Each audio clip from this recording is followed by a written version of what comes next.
నిర్మల్ జిల్లాలో భారీ వర్షాలు అన్నదాతలను నిండా ముంచేశాయి. కుంటాల మండలంలోని ఐకేపీ కొనుగోలు కేంద్రంలో జొన్నలు భారీ వర్షానికి తడిసి ముద్దయ్యాయి. ఆ కేంద్రాల వద్ద కాటాలు వేసినప్పటికీ వాటిని తరలించకపోవడంతో భారీ నష్టం వాటిల్లింది. ఇప్పటికే ఖరీఫ్ సీజన్ ప్రారంభం కావడంతో రైతులు పొలం పనులకు వెళ్లకుండా కేంద్రాల వద్దనే పడిగాపులు కాయాల్సిన పరిస్థితి ఎదురవుతోంది. రుతుపవనాల ప్రభావంతో కురిసే వర్షాలతో మరింత నష్టం జరుగుతుందని రైతులు ఆవేదన వ్యక్తం చేస్తున్నారు. సంబంధిత అధికారులు కాటాలను త్వరగా ముగించి జొన్నలను వెంటనే తరలించాలని కోరుతున్నారు.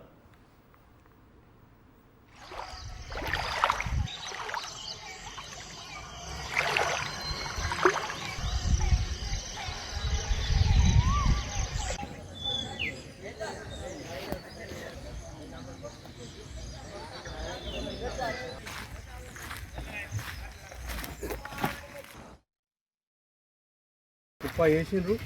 అతి వర్షాల రాత్రి కురిసిన భారీ వర్షానికి మొత్తం తడిసిపోయి ముద్దయిపోయి చాలా దీనావస్థలో రైతు ఇబ్బంది పడుతున్నాడు. ముఖ్యంగా చెప్పాలంటే ఈ మొత్తం ప్రభుత్వ నిర్లక్ష్యమే దీనికి కారణం. గత 3 రోజుల నుంచి కాట చేయడం లేదు. ఎందుకంటే హమాలి వారు సతాయించడం జరుగుతుంది. వాళ్ళు ఇబ్బంది పెడుతున్నారు. వీళ్ళు హమాలి వాళ్ళు నిర్లక్ష్యం చేస్తున్నారు, జోకడం లేదు. తీవ్ర ఇబ్బందిలో రైతు ఏడుస్తున్నాడు, ఆవేదన చెందుతున్నాడు. ముఖ్యంగా దీన్ని గమనించి తొందరగా తీసేయాలని చెప్పేసి కోరడం జరుగుతుంది. మరిన్ని అప్డేట్స్ కోసం ఛానల్ను సబ్స్క్రైబ్ చేయండి. నోటిఫికేషన్స్ కోసం బెల్ ఐకాన్ పై క్లిక్ చేయండి.